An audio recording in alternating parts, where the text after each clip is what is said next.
A Pupovac, bolje bi bilo da objasni hrvatskoj javnosti gdje su mu bila braća 1991. godine. Onaj specijalac iz Niša i onaj iz vojarne iz Benkovca.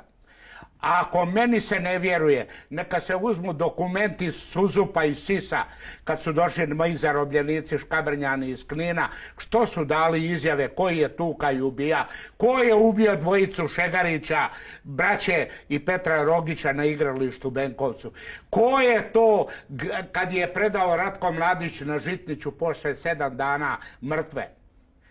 Nijednom nije bila rana od metka. Svi su tupi predmeti ubijeni.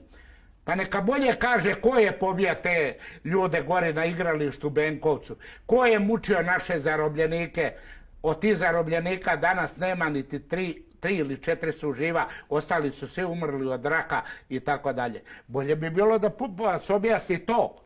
Da on kaže hrvatskom narodu što on radi, a ja ću mu donijeti slike gdje se slika, znači, njegov brat u četničkoj uniformi i djevojčica, njegova ćer, od brata mu i on zajedno.